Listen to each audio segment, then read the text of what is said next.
While I was standing in the kitchen after making his favorite breakfast, he walked in, looked at the table, and said something that broke me. Could one single sentence actually shatter 4 years of your life, rip apart your entire future, and leave you homeless and pregnant? Because for me, that's exactly what happened. One moment, I thought I was building my forever. The next, my whole world imploded with 3 shocking, horrifying words. Honestly, I never thought I'd be sharing any of this, but my notes app is bursting at the seams, and my one remaining friend, Sandy, has heard it all 1,000 times over. This story, my story, really starts 4 years ago. That's when I met Eric. It was at a wildlife rehab center. And no, it wasn't some romantic meet-cute straight out of a movie. We were both doing community service. Me, for a ridiculous speeding ticket. Him, for something he conveniently never quite explained. Classic Eric. We got stuck with the overnight bottle feeding shift, the one nobody wanted. It was 3 a.m. We were half asleep, wrestling with this tiny, squirming baby fox that absolutely refused its bottle. I was about to give up, just throw my hands up in defeat, when Eric just started humming this weird, soft tune. And like magic, truly, like magic, the fox calmed right down, took the bottle, and started drinking. When I asked him, he said his grandma taught him it, something about the vibration soothing scared animals. Whatever it was, it worked. We talked until sunrise that morning, exchanged numbers, and that was it. He was sweet back then, sending me random animal facts and required viewing nature documentaries. Our 4 years weren't perfect, because real life isn't a movie, right? We had our fights, mostly about his mom. Looking back, that was a huge, blaring red flag I stupidly ignored. From day one, she'd nitpick everything. My appearance, my messy bun, how I loaded their dishwasher, my lack of a real career path. And Eric, he always defended her. Always. Said she meant well. And I just needed to try harder. I tried. For 4 years, I tried. I bought thoughtful gifts, remembered her birthday, endured her endless, boring stories about coworkers. I tried. But aside from his mom being, well, the absolute worst, we were mostly good. We had our rituals, alternating weekend breakfasts, his banana pancakes I adored, my egg dish with avocado and hot sauce he went crazy for. Inside jokes, our favorite Netflix shows we binge. He held me when my cat died last year, didn't complain when I cried for days. He brought me coffee in bed, exactly how I liked it, oat milk, 1 sugar. Just normal couple stuff. We'd vaguely talked about kids, someday. Not actual plans, just safe dreams. He wanted to, I was open. We both agreed we needed to be more financially stable first. So, when my period was late and I started feeling nauseous every morning, I didn't think pregnant. No way. I thought stress, stomach bug. But 2 weeks of feeling like absolute garbage later, Sandy, my current saint, suggested a test. Just to rule it out, she said. I bought a digital one. No faint lines to decipher, thank God. Wednesday morning, I took it. Those 3 agonizing minutes staring at the bathroom ceiling felt like an eternity. Then it popped up. Pregnant. No mistaking it. I took another. Same result. I just sat there, on the cold bathroom floor, for an hour, trying to breathe, trying to process. How was I going to tell him? When was I going to tell him? I wasn't ready, no, but I wasn't devastated. We had a stable relationship, a nice apartment, steady incomes. It wasn't planned, but it wasn't a disaster either. God, I was naive. I decided to make his favorite breakfast Saturday morning. Casual. Normal. Then tell him. Give us the whole weekend to talk. I rehearsed my speech 50 times in my head. Saturday came. I got up early, made the eggs exactly how he liked them. Extra hot sauce, perfect avocado. He was still asleep. I set everything up, nervous but hopeful. Then the door opened. His mom, Barb, unannounced. Again. She had a key, another red flag I had flown past at 100 miles per hour. She said she was in the neighborhood and thought she'd stop by for coffee, right as I was about to have a life-altering conversation with her son. Perfect timing, Barb. As always, Eric finally woke, came out in his sweats, kissed my cheek. Normal. They both sat down, immediately scrolling on their phones. Typical morning for them. But I was standing there, feeling like I was going to throw up, and it wasn't pregnancy nausea anymore. My hands were shaking as I put the food on the table. Still, two heads buried in phones. I cleared my throat. I just did it. Held out the test. I have something to tell you. Eric looked up. I'll never forget his face. No surprise. No shock. Just annoyance. Like I'd interrupted something vital. And then he said it. His exact words. Abortions are quick. His mom, sipping her coffee like it was the most natural thing in the world, added. He finally realized you weren't pretty, weren't smart. Just a burden with a belly. For years. For years together. That's what he said.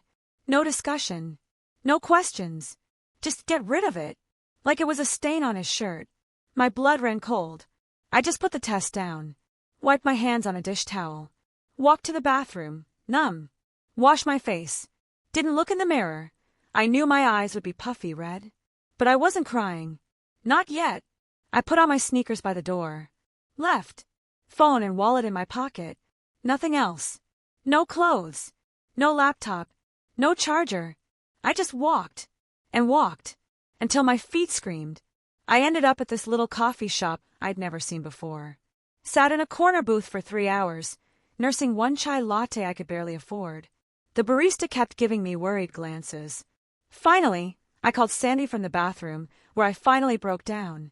She let me crash on her floor that night. And the next. And the next. Her apartment was tiny, always smelled of cigarettes and cat food. Her pillow was paper thin. My neck ached every morning. But it was somewhere. Not a park bench. One morning, exhausted, I slept through my alarm. Pregnancy exhaustion is real, let me tell you. Sandy, through a yawn, said I should at least try not to act like the whole world owed me something. That hurt. More than Eric's comments, somehow. Because she was trying to help, and I was being a burden to her too. I stopped checking social media. Couldn't bear seeing mutual friends with Eric or Barb's obnoxious posts. I had 2 shirts and a pair of jeans from a thrift store. Washed my underwear in Sandy's sink every night. Used her shampoo until I could afford my own. On day 5, I got a job. Washing dishes at a little cafe. The owner, Vicky, an older woman, just nodded. No questions. Be there at 5 a.m. tomorrow. The pay was terrible, cash under the table, but it was something. That first week was brutal. My body was already changing. Constant nausea, exhaustion, my chest aching. I threw up twice during my shift. Vicky just handed me a ginger candy, pointed to the mop. No judgment. Just practical. I started looking for programs for pregnant women. Made an appointment to confirm everything. Try to figure out what the hell I was going to do. And then Eric started texting. Casual at first. Where are you? Did you take my navy hoodie? Your mom called. Then urgent. Are you okay? Sandy won't tell me where you are. I'm worried. We should talk.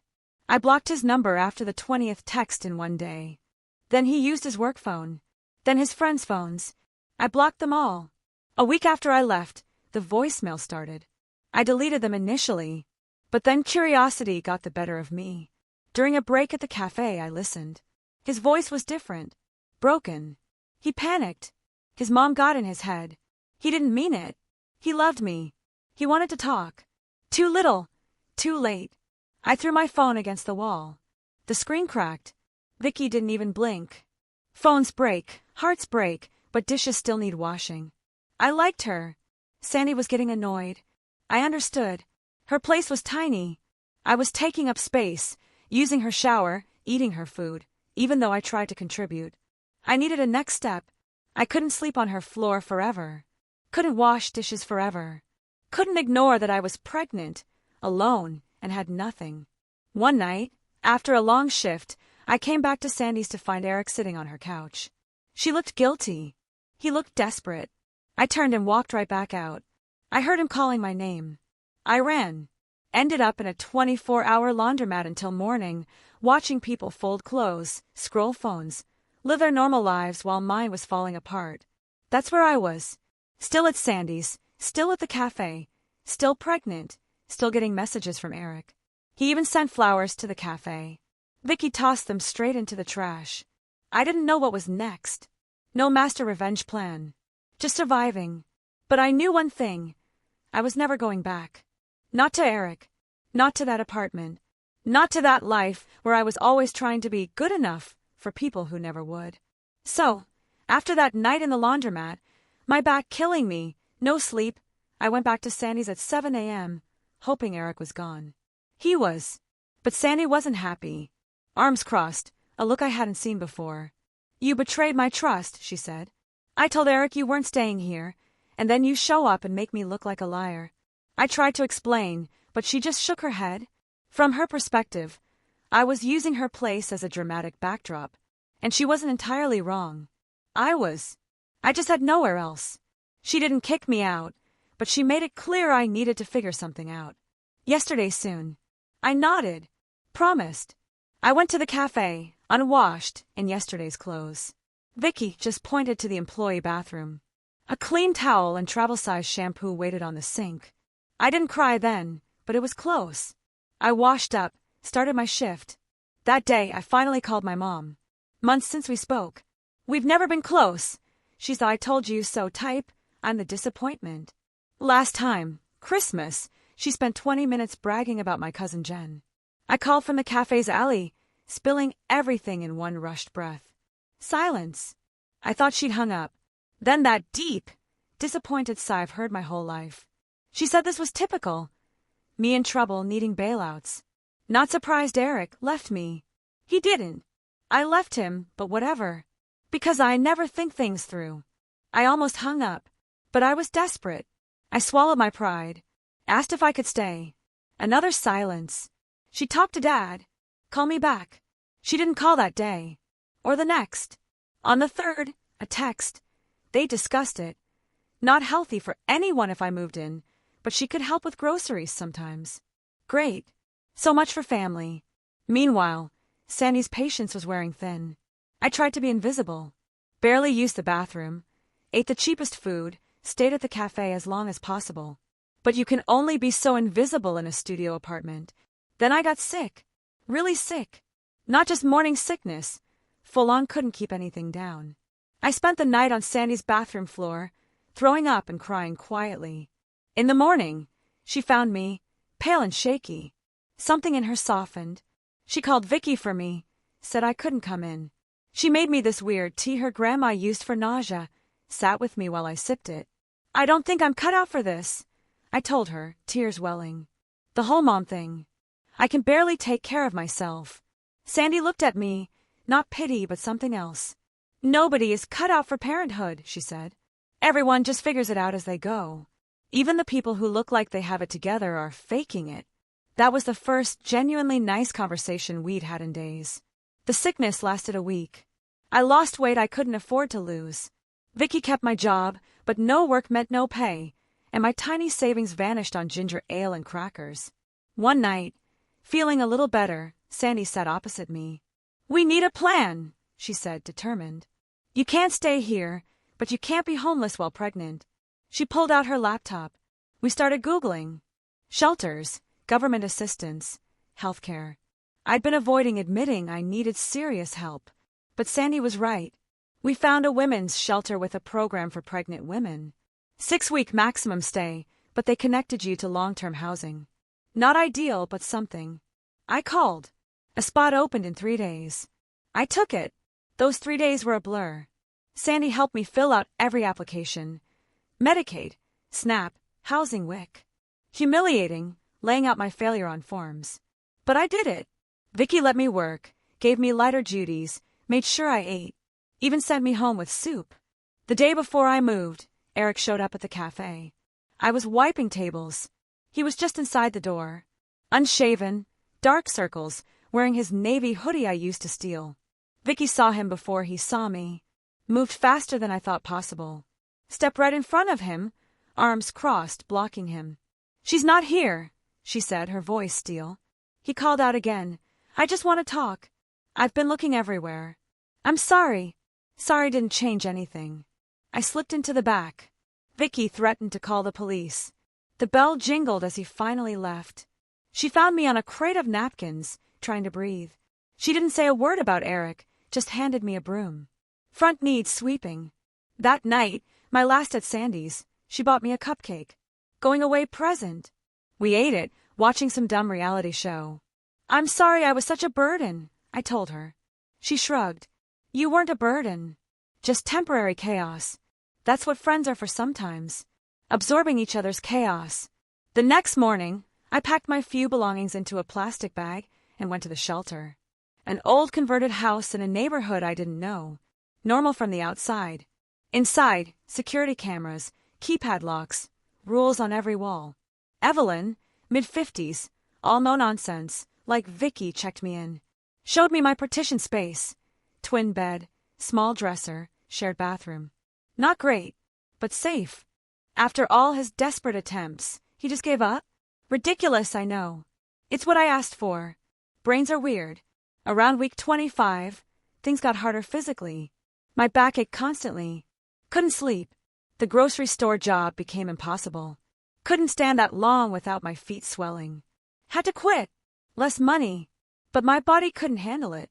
Vicky let me work more hours at the cafe, mostly sitting prep work. She even sent me home with leftovers. I met my neighbors at transitional housing. Mostly other single moms, or women escaping bad situations. Lydia, 3 doors down, had a 2-year-old. She saw me struggling with laundry, just took over. Started checking on me. Bringing dinner. My first real friend since this whole mess began. One night, I noticed she had tons of baby stuff. Turns out, she volunteered at a community center that collected donations. She took me there. They loaded me up. Portable crib, clothes, diapers, even a baby carrier. All free. I ugly cried right there. Pregnancy hormones are no joke. At 30 weeks, a strange text from Sandy. She ran into Eric at a mutual friend's party. He asked about me. Sandy told him I was doing fine. Said he looked terrible. I didn't respond. Looking back felt dangerous. Then my dad called out of nowhere. Hadn't spoken in over a year. He was awkward. Said Mom told him everything. Apologized for not being there. Said they'd been talking, wanted to help when the baby came. Maybe visit a few days. I was suspicious. Dad had never been supportive, but he sounded different. Less judgmental. More uncertain. Like he was trying. I said I'd think about it. Couldn't say yes, couldn't say no. At 34 weeks, my phone exploded. Eric's mom, Barb. A long, dramatic Facebook post about missing grandchildren and selfish mothers who keep babies from their families. Didn't name me, but everyone knew. Mutual friends sent screenshots. One college acquaintance, not even that close, messaged, disgusted, offering to bring dinner. People surprise you. I was shaking with anger. Considered posting my own version, but decided against it. Blocked Barb, and anyone who liked her post. The next day, Eric called. I almost didn't answer. Figured it was about his mom. He apologized before I even said hello. Swore he had nothing to do with it. Told her to take it down. He was horrified. Embarrassed. Then he asked, very carefully, if he could be there when the baby was born. No, I said. I needed that time for myself. We could talk about visitation after the baby was born, when things settled. If he really wanted to be a father, and not just ease his guilt, he'd respect my boundaries now, so we could build something sustainable later. He was quiet, so long I thought the call dropped. Then, okay. He asked if I'd let him know when she arrived. After the fact, not during. He accepted that. We hung up. I spent a lot of time thinking about his role. No role. Regular visits. Lydia, who co-parented with her ex, said it was hard but worth it. Treat it like a business relationship, she said. Polite, professional, focused on the kid, not past drama. Made sense. In theory. At 37 weeks, a scare. Contractions. Went to the hospital alone at midnight, terrified. False labor. They sent me home, but warned. First babies often come early. Have a plan ready. My plan was just me. Me getting to the hospital. Me giving birth. Me figuring it out. Lydia offered to be my person. Drive me, stay with me. I was hesitant to accept more help, but she insisted. No one should go through labor alone. So I added her to the plan. My 6 months at transitional housing would be up when the baby was 3 months old. No idea where we'd go after that. Waitlists for affordable housing were years long. I was saving, but it wasn't enough. My parents called weekly now. awkward, tiptoeing around past hurts, trying to build something new. They mentioned again, visiting after the baby. I finally said yes. Out of necessity. I couldn't turn down help. At 39 weeks and 4 days, my water broke. At the cafe, I was helping Vicky close up. A gush. Puddle. Vicky looked down, looked at my face. Yep. That's it. Time to go. She called Lydia. Lydia arrived in 15 minutes, threw my hospital bag in her car, drove me while I called my doctor between contractions. Everything after that is a blur. Labor was not what I expected. Not worse, not better. Just different. 22 hours. The most intense experience of my life. Lydia stayed the whole time. Held my hand. Got iced chips. Didn't complain when I squeezed her arm hard enough to leave marks. Just kept saying I was doing great. At 6:17 a.m., after 2 hours of pushing, my daughter was born. 6 pounds, 3 ounces. Full head of dark hair. Tiny, perfect fingernails. The nurse put her on my chest. She just looked at me. Like she knew exactly who I was. Like we'd been waiting to meet. They kept us 2 days. I was terrified they wouldn't let me take her home. Like they'd realize I had no idea what I was doing. But they just gave me papers to sign, put her in the car seat Lydia brought, wheeled us out. Just like that. I was someone's mother. My parents arrived the next day. It was weird. My mom took over. Laundry. Food. Holding the baby so I could shower. My dad was awkward. Hovering. Afraid to hold her. But by day 3, he was the baby whisperer. Could get her to stop crying when no one else could. I texted Eric a photo and basic info the day we got home. Birth. Weight. Time. Healthy. He responded with paragraphs of emotion I couldn't deal with. I just said I'd be in touch when I was ready. The first 2 weeks are a black hole. Sleep deprivation is no joke. My parents were surprisingly helpful. Not perfect. Still made comments. Still didn't fully get why I'd left Eric. But they showed up. Stayed 12 days. Before they left, my dad pulled me aside. They'd been talking. They had a rental property, a small house, tenants moving out next month. We could live there. Rent would be minimal. Just enough to cover taxes. Give me stability. I was suspicious. Strings attached. But he seemed genuine. Said becoming a grandfather made him realize how much he'd failed as a father. A chance to do better. So I said yes. We'd move when Lily was 2 months old. It wasn't ideal. In my hometown, 3 hours away. New doctors. New support system. But stability. A yard. Space. Those first weeks were the hardest of my life. Breastfeeding was a nightmare. Painful. Frustrating. Not enough milk. I switched to formula by week 3. Guilt was overwhelming until my doctor said, "Fed is best. Stop torturing yourself." Sleep didn't exist. Lily had her days and nights mixed up. Slept all day, screamed from midnight to 5 a.m. I watched every Netflix show, pacing my tiny apartment. Bouncing. Singing. Pleading. At 4 weeks, I finally let Eric meet her. At a coffee shop. Neutral territory. I got there early. He walked in. His face just transformed when he saw her. Sat down carefully. Asked if he could hold her. I hesitated, but handed her over. Showed him how to support her head. He held her so carefully, just staring. We talked awkwardly over her sleeping form. What happens next? Expectations. Boundaries. His mother, who he'd been fighting with constantly. What kind of father he wanted to be. I told him about the rental house. He was quiet. Then asked if he could visit regularly. Drive 3 hours. Get a hotel. Whatever it took. He didn't expect us to get back together. But he wanted to be present. It was the most mature conversation we'd ever had. We worked out a temporary schedule. Every other weekend, a few hours. Once she was older, we could discuss overnights. He seemed grateful for even that. When I told him her full name, Lily Grace, no middle name, he got teary. Didn't push for his last name. Perfect, he said. At 6 weeks, Vicky threw me a surprise goodbye party at the cafe. Small thing. Regulars, staff. An envelope. Cash they'd collected. Enough for a real crib for the new house. I ugly cried again. Lydia helped me pack. Didn't take long. Still didn't have much. We'd become so close. She promised to visit. I hoped she meant it. The day before we left, I took Lily for a walk. Stopped by the shelter. Evelyn was still there. Welcomed me with a rare hug when she saw the baby. Told me she was proud of me. Those words meant more than she could know. My parents came with a rented van. We loaded up, strapped Lily into her car seat, drove away from the place where I'd rebuilt myself from nothing. The rental house was small. 2 bedrooms, 1 bath, outdated kitchen. But after months in a studio, it felt enormous. Tiny fenced yard, old maple tree, quiet street, neighbors who smiled and brought cookies. It's been 2 months since we moved. Lily is 4 months old now, rolling over, grabbing things, smiling. That gummy smile that makes everything worth it. Eric visits like he promised. Brings diapers and formula, not just toys. Sits on the floor, talks to her.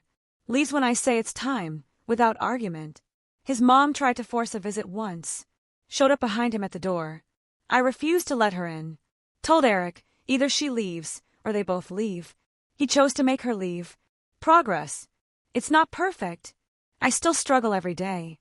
Still cry in the shower sometimes from exhaustion. Still wonder if I'm doing any of this right. But when I look at Lily, this tiny person who exists because I chose not to give up, I know one thing for certain. Walking out that door 8 months ago was the hardest and best decision I've ever made. Don't know what the future holds, but for now we're okay. Me and Lily. Figuring it out one day at a time. Have you ever faced a betrayal so deep it forced you to burn everything down and rebuild? What would you have done? Seriously, tell me in the comments. I read every single one.